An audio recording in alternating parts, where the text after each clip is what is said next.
Deep in the Aravalli hills of Rajasthan stands Bhangarh Fort, a place where life seems to stop after sunset.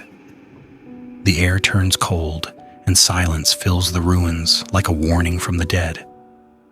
Locals whisper, "Greater than no one who stays here after dark comes back alive."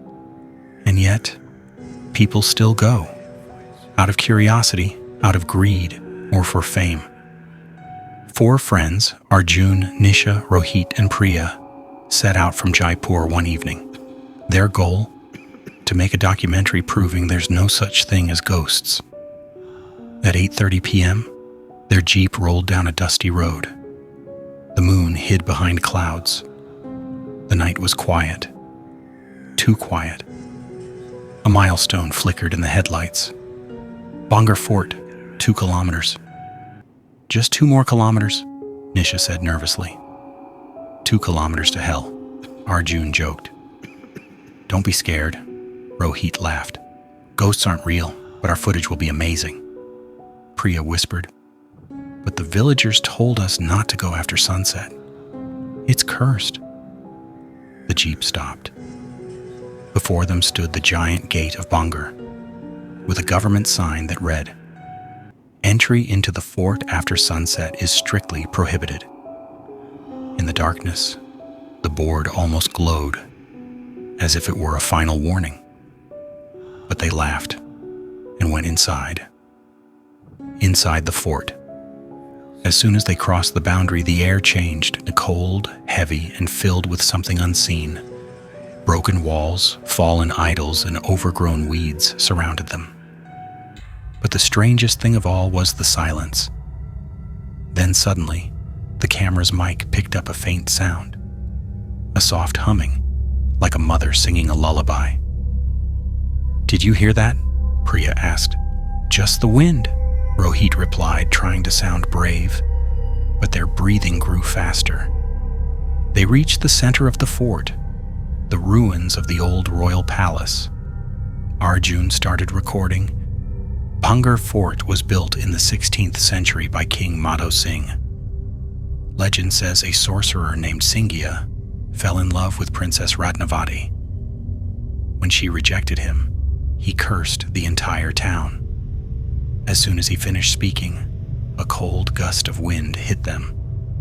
Their torches flickered, and for a second, they all felt someone standing behind them. Priya turned the camera around. Nothing. But when they replayed the clip, they saw a blurry figure, a woman in a white sari, long hair, and empty eyes. "Someone's here," Nisha whispered. A faint voice replied, "Leave, before the moon disappears." Their hearts froze. The cursed temple following the voice, they reached the old Gobinath temple. The air inside was thick and cold, heavy with the scent of burnt incense. The idol was broken, the walls cracked. "Let's shoot from here," Arjun said. "It'll look great on camera." He turned on the camera, and for a split second a shadow appeared behind him. They spun around. No one. But on the screen, the same woman's golden eyes glowed for a moment. Then came a low, eerie laughter from inside the temple. "Now, you can't leave." Arjun flashed his torch and saw a moving shadow on the wall. It ran, but it had no body. The gate closes. They decided to leave immediately, but as they reached the main gate, the ground trembled, and the old rusty door slammed shut with a thunderous boom. The echo shook their bones. "Open it!" Priya screamed. Arjun pushed with all his strength, but the door didn't move. The air turned poisonous. Something was crawling on the wall. Not a person. A shadow. They ran into a small room nearby. Inside were piles of bones arranged in a perfect circle. "These are human bones," Rohit stammered. Then the ground started to shake. The bones began to move on their own. The camera flickered and showed a vision. Hundreds of people kneeling before a dark-robed sorcerer. His eyes glowed like fire. Greater than, "You broke my circle," he said. "Now, you all belong to me." And the camera lens cracked. The storm of darkness. Everything descended into chaos. The walls whispered. The wind called their names. "Nisha, Arjun, Priya," Nisha cried. "How does it know our names?" Arjun muttered, "We have to get out." Suddenly light filled the air. A woman stood before them, Princess Ratnavati, beautiful, yet terrifying. Her golden eyes were empty and her smile was cruel. "Why did you come here?" she asked softly. "Didn't you see the warning?" Arjun trembled. "We were just making a film." Ratnavati stepped closer. "Greater than, he still burns for me, and now you will burn too." Her hand turned into smoke and entered Arjun's chest. He screamed and fell to the ground.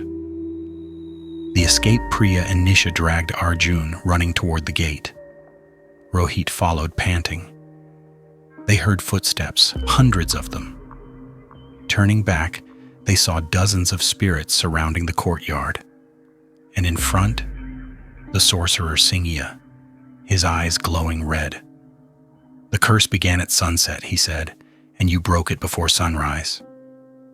The earth split open, voices screamed from below. Rohit hit the gate hard, and suddenly the door flew open. They ran outside. The first ray of sunlight touched the fort, and everything went silent. The hospital days. Later, Arjun woke up in a hospital in Jaipur. Priya sat beside him. "Where are Nisha and Rohit?" he asked weakly. Priya's eyes filled with tears. "They didn't make it. When I looked back, only you were there. The rest vanished." The police found their half-burnt camera. Only one clip survived. In the video, Nisha looked directly into the camera, her eyes golden, her face calm. She smiled and whispered, "Greater than he has chosen me," less than the clip ended. Arjun gasped. "That's not possible." That night, as he lay in his hospital bed, he heard the faint sound of anklets. Chan, chan, chan. He looked in the mirror and saw Ratnavati standing behind him, smiling. "You brought my curse with you," she whispered. "Now Bhangarh lives inside you." The lights flickered, and the room went dark. Weeks later, newspapers reported strange sightings. Travelers saw a white Jeep near Bhangarh Road. Its headlights never turned on. Some claimed they saw flashes of light inside the fort at night, as if someone was still filming there. No one knows who it is. Some say it's Arjun. Others say it's Nisha's spirit, holding a camera. But one thing is certain, Bhangarh is still alive. And if you ever go there at night, you might hear a whisper. "Leave before the moon disappears